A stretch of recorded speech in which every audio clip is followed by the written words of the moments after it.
stage of their lives.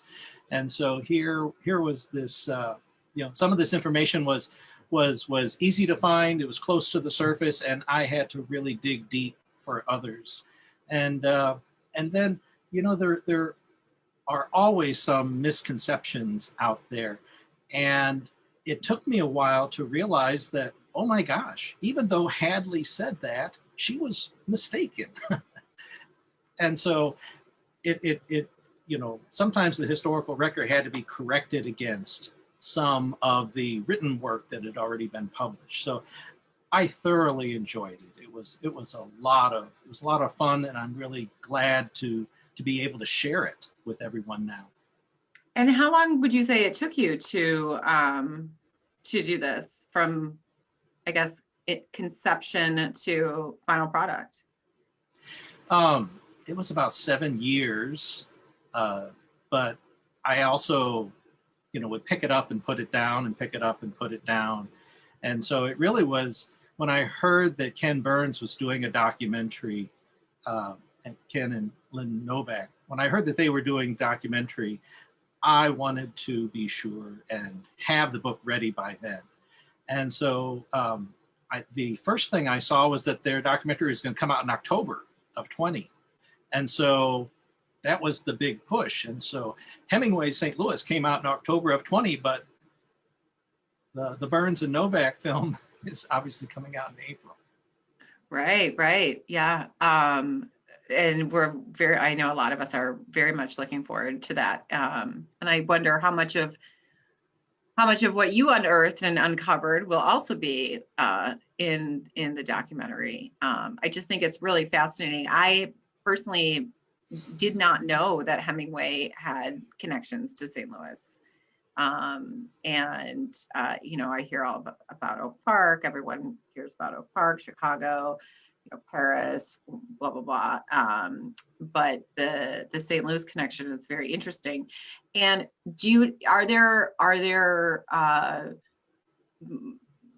is there any like tourist places in St. Louis? Obviously, you've been there, you've been around there. Are there sort of these, odes to Hemingway there as there are here in Oak Park? Sadly, no. Almost all of the buildings that would have been associated with Hemingway are gone today.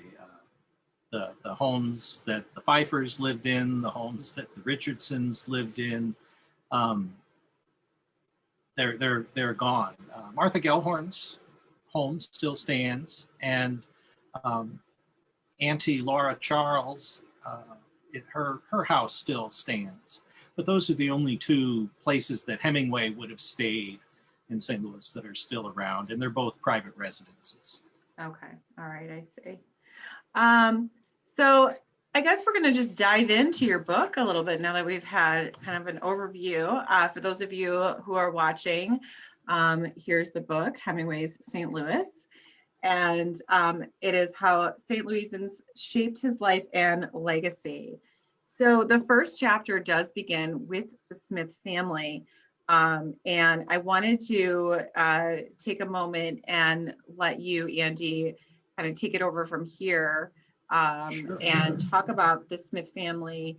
I thought it was really just very fascinating. One of the things I thought was most fascinating about it was how Hemingway was kind of brought into this group of people that were so much older than him, as a youth, as a 17-year-old, to be hanging out with people in their mid-20s. That seems, nowadays that's a lot older, right? There's a very big difference in people's brains between 17 and 25. I mean, some of you might disagree, but, so yeah, I mean, I'm going to kind of give it over to you and then look and see if there's any chat questions while you're talking. I'm going to share my screen. Great.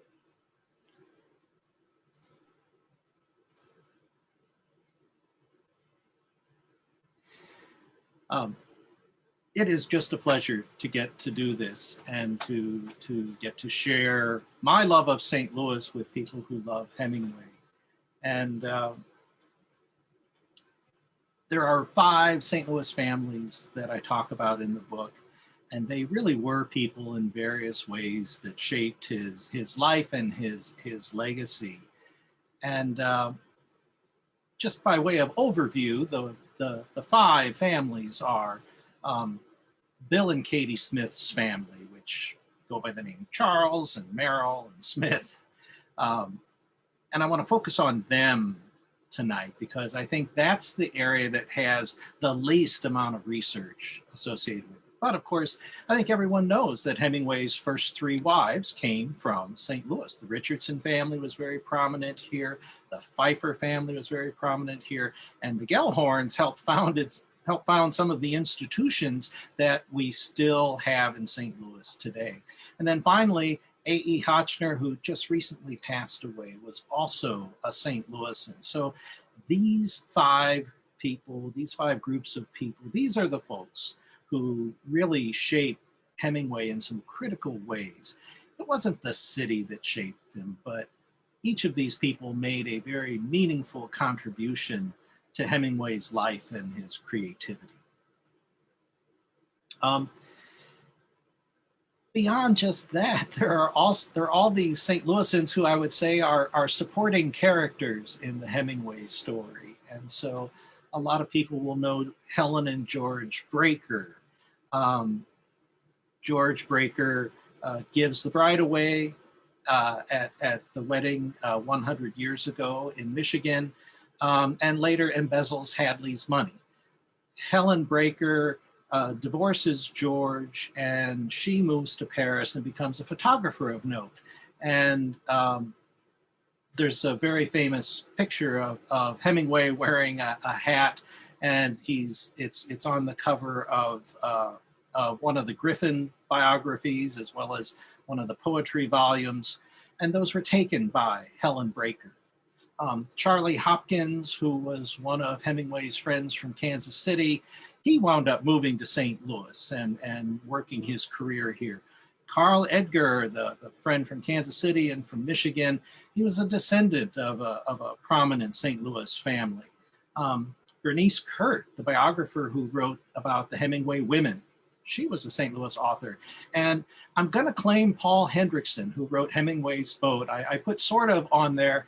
Paul came to St. Louis and gave a talk, and he said St. Louis was his second hometown because he did go to college here. And it was his first time moving away from his primary home, his initial home. So we're claiming Paul Hendrickson. The illustration here is one of the many of these, I call them the bench pictures. And those were all taken in May of 1921. And they were taken on Cates Avenue in St. Louis. That was from that second visit Ernest made to St. Louis. And those pictures show up in a lot of different places. And folks aren't quite always certain of where or exactly when they were taken. But May 1921 in St. Louis is where those are all from. So let's talk about the Smith family, in particular, Katie Smith and Bill Smith, both very dear friends of Ernest Hemingway. They both show up in his stories. To understand the Smiths, we need to understand the Merrill sisters. And so there's Kate Merrill and Laura Merrill.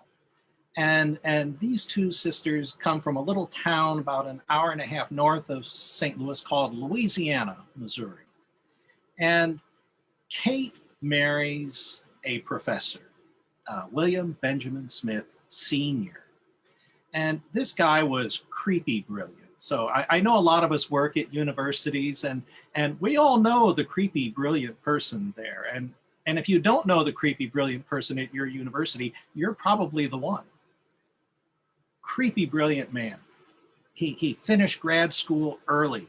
He was a scholar in math and philosophy. He published in English. He published in German. He was the chair of mathematics at Tulane.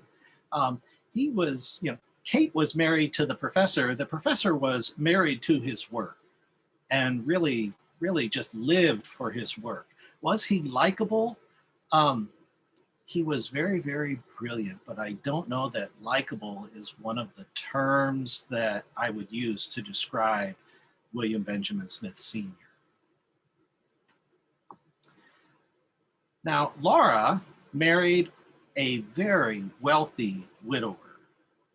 And this man's name was Gilbert Foster. And so Gilbert first gets married at age 25. And you can even see this little blurb I found in the paper about him, that he had been a confirmed bachelor, but the woman and the hour are at hand. And so this eligible bachelor in St. Louis gets married. He's married at 25. He marries into this fabulously wealthy New York family, and he is widowed by age 26. And he inherits this gigantic fortune, and not just the fortune, but the family that goes with the fortune. And this family owned the St. Louis National Stockyards, which was, I mean, this was like J.P. Morgan, Cornelius Vanderbilt wealthy. And he is just right in the middle of this family. How amazing is that? Well, this young man remarries Laura Merrill, and they're married for about 9 years, and he dies unexpectedly at age 40. So now Laura has inherited all of this wealth. She is an amazingly wealthy woman. So Kate Smith and her husband, Professor William Smith Sr., have 4 children. So clockwise from the top, first is William Benjamin Smith Jr. I should say the baby of the family was William Benjamin Smith Jr. He was born in 1895. And then going clockwise, Y.K. Smith, who plays a role in Hemingway's life later. He was born in 1887. At the bottom is Catherine Foster Smith. She was born in 1891. And then Merrill Smith. He was born in 1883. He was the oldest, and he is the one in this family who is not connected at all to Hemingway. In fact, a lot of the biographies don't even acknowledge that Merrill existed. And so this slide just kind of fast forwards the whole story, so bear with me. Mother Kate there in the upper left corner, Kate contracts tuberculosis in 1890. And she gives birth to her second 2 children, Bill and Katie, at Auntie Laura's house in St. Louis while she's infected with TB.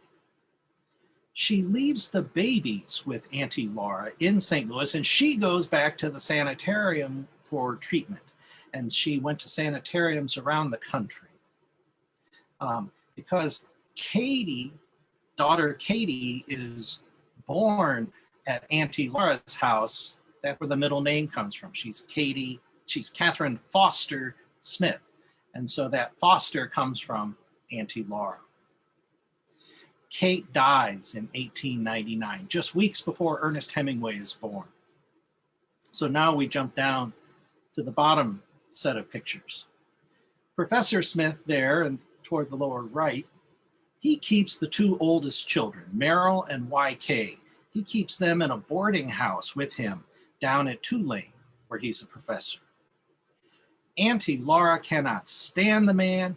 She blames him for her sister's death, and then she remarries an eye doctor, Dr. Joseph Charles, in 1902. There's a lot of folks who reference this story in various publications, and they seem to think that little Bill and little Katie, that their life with Auntie Laura starts in 1902, but it actually started from their birth in the 1890s. And 1902 is just when she starts reemerging in the newspapers. So I totally see how people would make that mistake. So now let's get up to Michigan.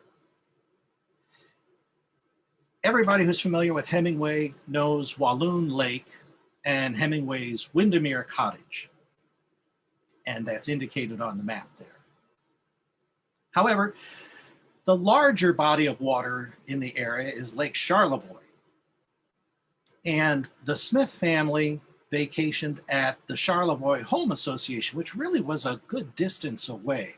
So Bill and Katie Smith, even before Ernest is born, this whole family is going up to Michigan and going to Lake Charlevoix. They're just on the far opposite corner, about as far away from Windermere as they could possibly be. And so here's this picture of Windermere. I believe the picture's from about 1920. Windermere is the Hemingway cottage. It's built about 1900 on Walloon Lake. You can see it's there among the trees. It's right on the water. It's isolated. It's rustic. It's beautiful. There's just all kinds of wonderful, wonderful country memories for them. And this is the life over on Lake Charlevoix. These are the cottages that are there in the 1890s. I mean, these summer cottages are, I would argue, nearly as big as Hemingway's house in Oak Park. These are really, really generous sized cottages. And it shows the opulence and wealth that lived up in that corner of Lake Charlevoix. And if you decided you didn't want to cook some night, you could, at the center of the Charlevoix Home Association was the Belvedere Hotel. And you could go on over to the hotel and you could enjoy the finest of everything. So while the Hemingways were kind of roughing it on Walloon Lake, the Smiths were enjoying a nice tablecloth dinner served to them at the Belvedere Hotel.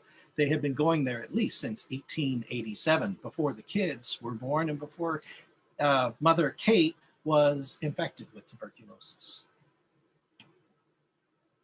And here's a picture, probably the only picture, of the Smith family at Lake Charlevoix. It's about 1901.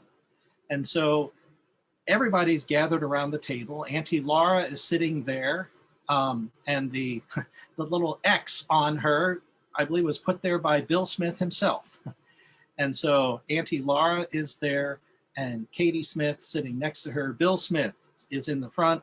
Merrill and YK are over on the side, along with Dr. Charles. And then Professor Smith is seated in the back there.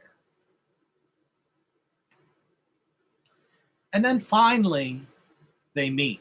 Who knows when the year was, but the year that's in the Baker biography, which is what I kind of consider to be the most authoritative one, no offense to other biographers, 1916 is the accepted date. And so Hemingway's in 1905 buy Longfield Farm on the other side of Walloon Lake. The Smiths buy the old Stroud place, and it's called Charles Farm now, and they buy that in 1913. So now the two families are right there on the isthmus. I'm probably incorrect to call that an isthmus between the lakes, but you see the point I'm trying to make. And I want to acknowledge that my book puts the Charles Farm a little too far south, and really I should have it further north than I do. And along with the Pincherry Road is just a little bit north and a little further west of Horton Bay there. And so when they meet, and this is what Laura was saying before, here's Ernest Hemingway. This picture's not from when they met, but when they met, Ernest was a senior in high school, and he was hanging out with Bill Smith, who was studying agriculture in college at the University of Missouri-Columbia. And his sister, Katie Smith, she had already graduated from college, and she was living with her brother in Chicago. Other folks, Carl Edgar was 27 years old by the time that he met Ernest Hemingway. And then Bill Horn in the background there, he was one of Ernest's military friends. And even he was older than Ernest. He would have been 24 when they met in 1916. Their worlds were forever changed. Katie Smith, she introduces Ernest to Hadley Richardson, and she winds up marrying Ernest's friend, John Dos Passos. Dos Passos is crediting with getting Hemingway to Key West.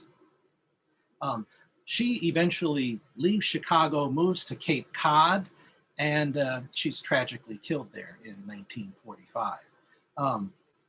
Is she the character? Is she the character Kate and Summer People? Did Ernest actually have a physical relationship with her? It's clear that they had feelings for each other.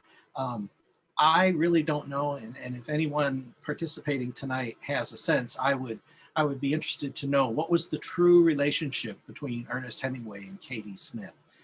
There's a lot of speculation. I would enjoy knowing what you think. Bill Smith, he was the best man at Ernest's wedding to Hadley 100 years ago this year. He's one of these folks who maintained his relationship with Ernest over time. They had a rough patch in there in 1922, but he went and visited Ernest and Hadley in Europe in 1925, really proved to be a lifelong friend. He passes away in Florida in 1972. He shows up in multiple Hemingway stories, especially the 3-Day Blow. That's probably the most significant mention of him. To this point, I have not talked about the brother YK very much, but I think we need to tip our hat to him. I couldn't find any evidence that he actually lived in St. Louis, but the Griffin biography, along with Youth, he says that YK lived in St. Louis through 1919. I couldn't find him in any directories or anything, but it doesn't mean that it isn't true. He was Ernest's landlord in Chicago. He had this big palatial, Hadley called it, this palatial estate, and rented out some of the rooms, one of them to Ernest and Bill Horn. He's the one who introduces Ernest to Sherwood Anderson. YK and Sherwood Anderson actually worked together at an advertising agency. And it was Anderson, in turn, who sent Ernest to Paris. As you may know, Ernest wanted to go back to Italy. He wanted to go to Rome and establish himself there as a writer. But Anderson said, no, go to Paris. Here are some letters of introduction. And that really proved to be a fateful encounter. Old YK, he survived a murder attempt by his lover and his first wife, Viva, or Doodles, or Blanche. His first wife survived a different attempted murder by the same lover.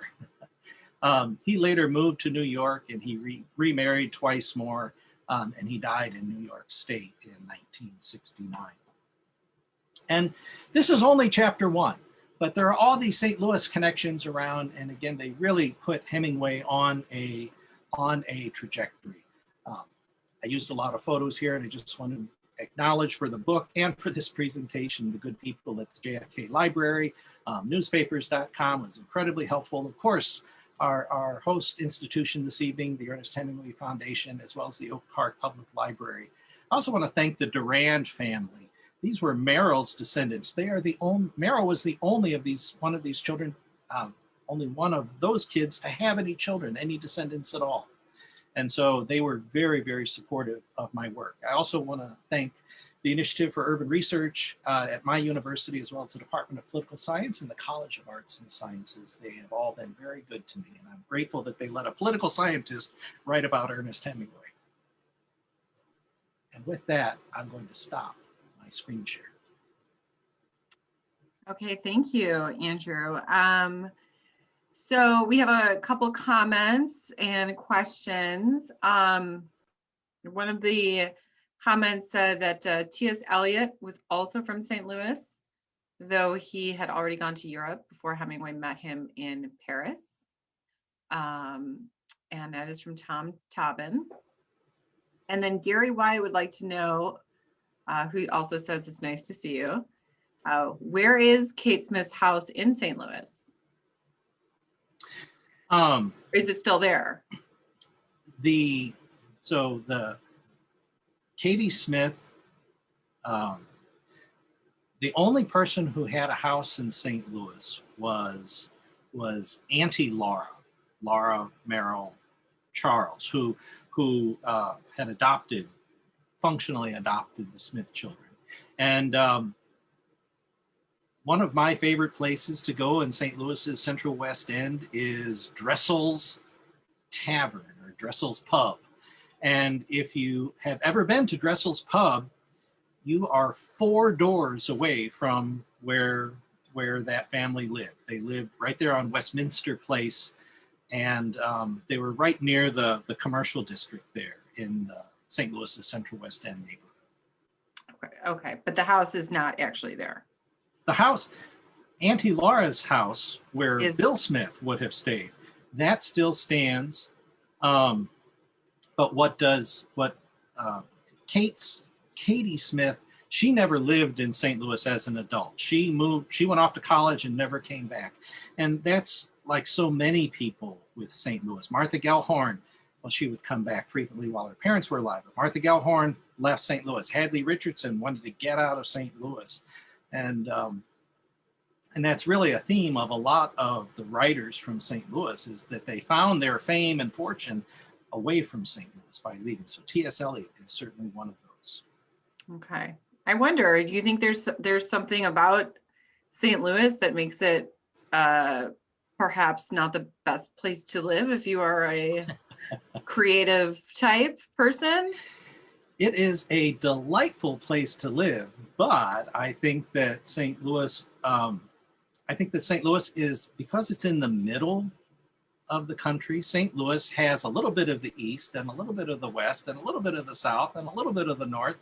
And I really think that it makes one interested in other places, not so much because St. Louis is bad, but because we have so many of these connections. And St. Louis at this time was actually a very large center of immigration.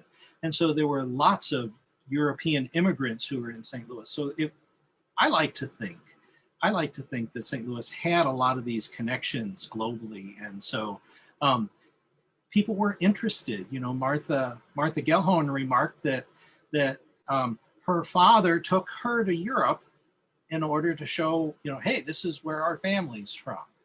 And if you think of some of the big industrial leaders like the Bush family making beer here in St. Louis, there's another family that was very active in its travels back and forth to Germany. So I think St. Louis had a lot of active connections to Europe. Okay, so maybe it inspired people to go seek out more of what they were already kind of experiencing in St. Louis,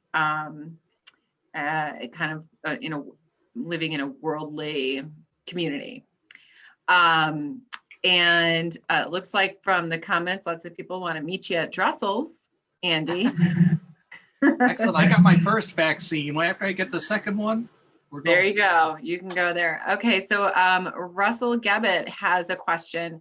Is the newspaper that Hemingway wrote for still publishing? And is that newspaper building still standing, if you know? That is a really great question. And the short answer is yes, there still is a Kansas City Star. I don't know, and I'm trying to think of the person there who's documented Hemingway's Kansas City so well. Stephen Paul, I believe, is his name.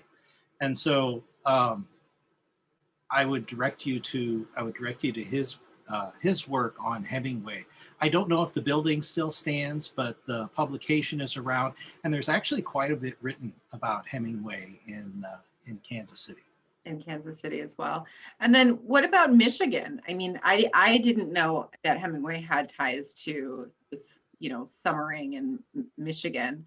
Are any of those places still there, or is there any nod to Hemingway up in Michigan?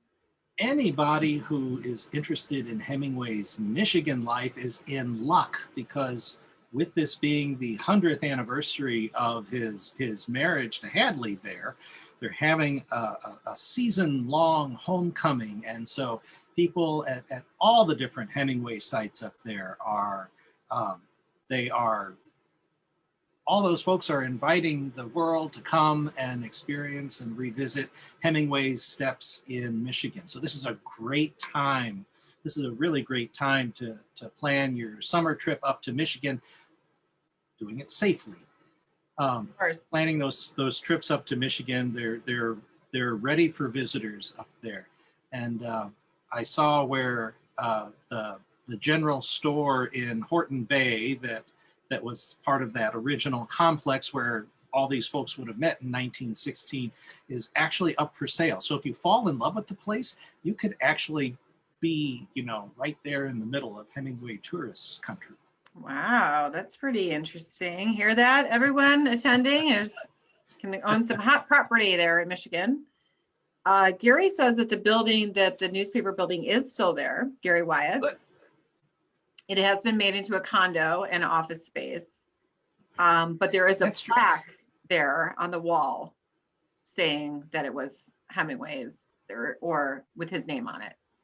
And I'm sure Gary has been to all of these places in both Kansas City and in Michigan. Oh, that's really fun. What, you could make a whole trip out of it, right? You could go Kansas City, St. Louis, Oak Park, Michigan, make a whole summer trip out of it and hear it. And there are some authors who have done that. I think of Michael Palin's Hemingway Adventure, where he went around to several Hemingway places. And then, each of these small regions have written, the equivalent of, Hemingway St. Louis, Hemingway's Michigan, Hemingway in Kansas City. Those are all out there in one form or another under one title. Wow. Well, it's funny because in the book it gives an address. So I'm in Chicago, and it gives an address of 63 Division Street, which is one block on Division from the lake, and that's where he lived with YK, right? Was his landlord. And so I looked that up. Obviously, they're all just these hugely immense. The address itself doesn't exist anymore because of the homes. But I thought, wow. I mean, back in the day, that wasn't on the north. It was on the north side of Chicago, which wasn't really the best place to live. So I just thought that was kind of interesting myself, knowing now what the real estate is there. YK is such an interesting person, and I'm not quite sure how he got these palatial settings that he was in. I don't think he owned them, but I think he almost served as caretaker of some of these properties. So someone may own this gigantic building, and it was sort of like, you can live on this floor if you will, manage everything. Yeah, he's the super. He had at least one of his Chicago arrangements were like that. And I also think Chicago might have changed its street numbering system since the 1910s. Oh, okay. Perhaps there's some Chicago authorities who can set me straight on that. But I think at some point they did reset the numbering system. That might make sense. All right, Larry LaFond says, did your research take you physically to any of the other Hemingway sites? And have you been to the Key West home? That is an excellent question from Dr. LaFond. And if you read the acknowledgments in the back of my book, you'll see that it was Dr. LaFond that helped me get to Think of Asia in Cuba, because he was the leader of that faculty exchange to Cuba so many years ago. So thank you for that, Larry. That was the only Hemingway place that I ever really visited up close and personal. I've driven by the Oak Park properties, but I've not been to Key West, and I've not been to Piggott, Arkansas, where the Pfeiffer family house is a museum, and I have not done the Hemingway Trail in Michigan. I've done it online. There's some awesome online sources, and I am eager to go. Great. All right, so we have that the Chicago streets were renumbered, possibly in 1909, possibly in 1911. So we've got some chatter about that. I want to get back to the book a little bit and say, from the other families, the Richardsons, the Pfeiffers, the Gellhorns, what do you think, in your own personal opinion, was there any one person that had sort of the, this is a question I often ask my students, had the best influence on Hemingway and the worst influence on Hemingway? Oh, what great questions. The best influence was certainly Hadley Richardson. Hadley had a rather tragic family story in St. Louis. Her father, they ran the Richardson Drug Company, fabulously wealthy family. And her father was an alcoholic, and he also had severe depression, and he just had rotten luck too. And he wound up taking his own life, and he was taking in the equivalent of $800,000 a year. And he was deeply in debt. He was so in debt at that salary. He was so in debt that they had to sell their lovely home and move in to a much smaller home after his suicide. And Hadley said after that suicide, I wasn't really affected by it. And because she didn't have a relationship with her father. And I think that speaks to the tragedy of Hadley's background. But she wanted out of St. Louis, and she had a trust fund from the surviving members of the Richardson Drug Company. And that trust fund paid for their years in Paris. Ernest Hemingway lived on proceeds from that trust fund. And so that is what launched Ernest Hemingway, was her money. So I would say that was the best influence of these folks. The worst, I would say, was Martha Gellhorn. Martha was an established, professional, dynamic, powerful writer by the time she met Hemingway, and Ernest couldn't handle it. Ernest saw it as a competition. And so I really think Martha ultimately brought out the worst in Ernest's character. And that really is unfortunate. I look forward to seeing how the Ken Burns, Lynn Novak documentary treats Martha Gellhorn's role. She was so accomplished. She was such a fantastic person. And yet when she was with Hemingway, he just fell apart. And something that I noticed just as I was working on the book is Ernest's mental decline was just so apparent over time. And he really seemed to have a rough transition there in the 1940s. And his demons really started catching up with him there in the 1940s when he was married to Martha. Mm-hmm, mm-hmm. Yeah, I mean, I do wonder also, everything you said of the fact that Martha brought out this part of him, right? Really what we're talking about is like toxic masculinity and this need to be, this inferiority complex. Right. And I do wonder if the documentary will kind of cover that, because so much of Hemingway's writing, as we know, is born of these very deep-seated traumas, really childhood traumas that he experienced, and PTSD and, his mental decline, all of that. So I do wonder how they will treat that in the documentary, knowing now what we know about mental health, about war, about PTSD, about toxic masculinity, and how, the cycles of oppression and things like that. And so, I do think that will be very interesting. So thank you for that. I do like to do the best and the worst, right? It's a fun party game. Right. Do the best and the worst. And then, who do you think?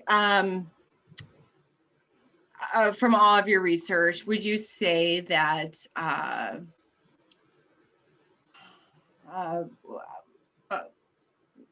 who do you think was Ernest's, I don't know, like closest confidant, friend, someone he could implicitly trust forever, right? Aside from the wives. Another great question. I don't know that I can answer that one.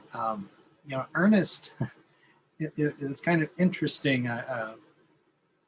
It seems that Ernest was a bit of a turnoff when he met people.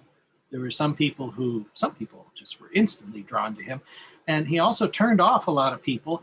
And then later, at the end of those relationships, he also would turn them off again. And so, Bill Smith is the only person I can think of that kind of had the falling out. They were so close up through 1922. And then, he has the falling out with YK, and Bill says, we don't like the 1922 edition of Ernest Hemingway. And then all of a sudden by 1925, he's over in Europe and partying with Hemingway again. So Bill Smith seems to have survived that. But Ernest Hemingway lost a lot of great people in his life because he became vicious at some point. I don't really, I don't know if that was, well, I'm sure that that's going to be covered very well in the upcoming documentary. Right. Well, severe intimacy issues, right? And yes. Also like a penchant for self-sabotage and, all of those things that come with growing up the way that he did, really, and not dealing with his baggage as who was dealing with their baggage back then, but all right, we have a couple more questions. So was alcohol, Russell Gabbett asks, was alcoholism on the part of Hemingway, so his own alcoholism, was it part of his life with his St. Louis friends? Like, were they all boozing together? Yes is the short answer, and they were boozing together during Prohibition as well. And so if we look at the letters of Hemingway and between Hemingway and Hadley, there's one time when Ernest actually apologizes for drinking so much in Hadley's presence on one of his visits to St. Louis, and kind of embarrassing her and embarrassing himself. So drinking was there from the very beginning. Bill Smith was also an alcoholic. He proudly said in the 1950s that the character Bill Gorton in Hemingway's later stories was based on him, and the alcoholism of Bill Gorton was based on Bill Smith as well. So Bill was a heavy drinker and seemed to be rather proud of that. And so he and Ernest shared that. There's a lot of drinking between them in real life and their characters in novels. Yeah. I mean, it's as we all know, alcohol is a depressant. You give it to someone who's a depressive, and that is an inevitable recipe for disaster, for sure. Andy Hahn would like to know, how has your book been received by Hemingway scholars and aficionados? Well, I am thrilled that the Hemingway Foundation has included it in its book discussion series. So I take that as wonderful interest, and I'm grateful. There is a Hemingway podcast, and in a couple of weeks, there's going to be, I think they're going to call it the I-70 podcast, because they're going to interview me about Hemingway St. Louis and then Stephen Paul about Hemingway in Kansas City. And so that's going to be a podcast for Hemingway aficionados coming up. So those are two things that I I'm very proud of, and I'm thrilled that there's a larger audience for it. And do you know what the podcast is called? I don't think it's named yet. It's not named yet. Okay. I was going to drop it. I believe it'll come out at the end of April. Okay. All right. So stay tuned, those of you who are podcast listeners, for that. We have a couple of comments. That's Tom Tobin says A.E. Hotchner was pretty close with Hemingway later in life, and Hemingway trusted him. And he also said that Martha was the only wife who did not subordinate herself to Hemingway, and she was equally competitive with him. So perhaps we have a situation of just some toxic relationship patterns with each other. It's called, yeah. The podcast is called One True Podcast. So it does have a name. The foundation just dropped that. The One True Podcast, and that episode has a name. Oh, the episode. That's what name. Okay. I don't know what that episode is going to be called. Got it. One True Podcast. Got it.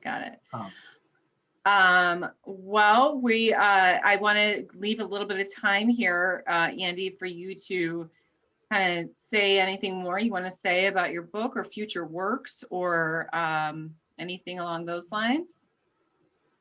I am grateful to the Hemingway Foundation for this invitation. It is wonderful. I welcome feedback from the community of Hemingway readers and Hemingway scholars. I welcome your feedback. I say that in the book, and I mean that. You can find me through Southern Illinois University, Edwardsville. I really would enjoy hearing, corrections, additions. Not that it's coming out not that it's going to come out in a second edition, but I'm also grateful to Hemingway scholars for letting a political scientist kind of step on your turf. I don't mean to get into English language and literature, but it was really fun for this St. Louis guy to get to write about Hemingway, and so I'm grateful for this opportunity. Oh, well, that's just fantastic. And do you have so volume 2 perhaps might be coming out if we learn some new information about Hemingway. Is this your only book that you have written? If you count the edited ones, this is actually number 9. So, okay. But it's the only one on Hemingway, and I don't know that there's enough Hemingway in St. Louis to put a second volume out. But if I could revise it for a corrected edition if people find too many mistakes in the footnotes. Wow. Okay, that's great. And we have one final question. You're being urged to come to Oak Park to the Hemingway house. Again, it's many years later. So from Russell, he says, did Hadley return to St. Louis to live after separating from Hemingway, and did his children grow up there? No and no. Hadley never came back to St. Louis in any meaningful way. Pauline Pfeiffer never came back to St. Louis in any meaningful way. I don't know that Martha Gellhorn really came back to St. Louis in any meaningful way. They all left St. Louis and did not come back. Okay. All right.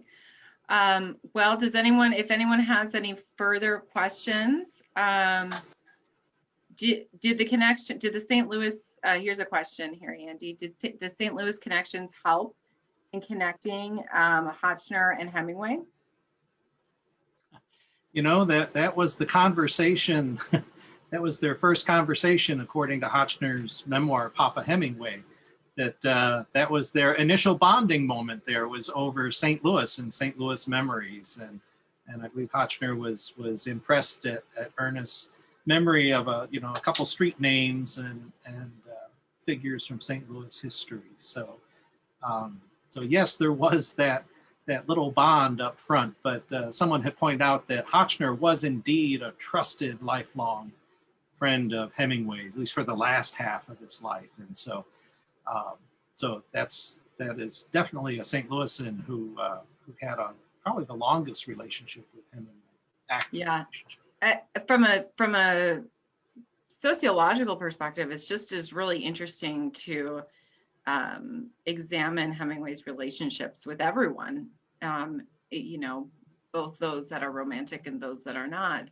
that he seemed to not be able to sustain relationships for a very long duration, that he, like we talked about earlier, would do something to, you know, have a certain effect on someone, or say something or do something to offend someone or blow up in some way.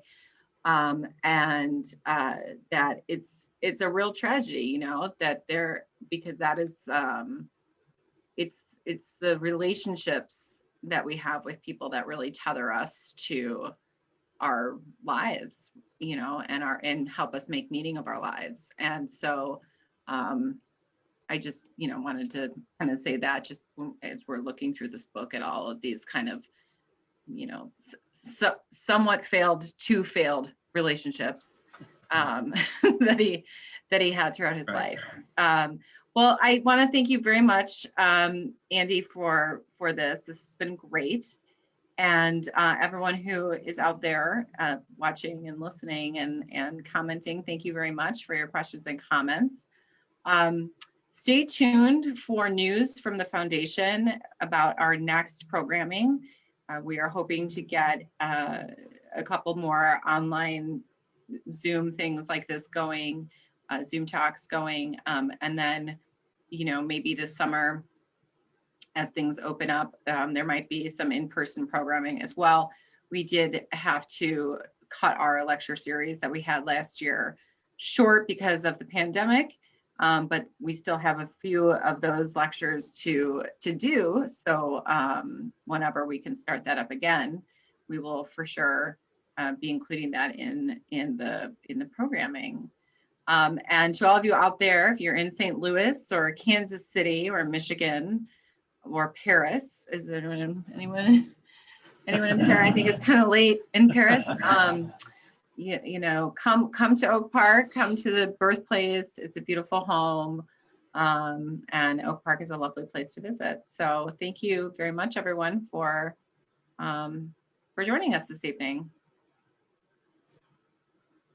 Thank you, Andy. You're welcome. Bye-bye. Bye.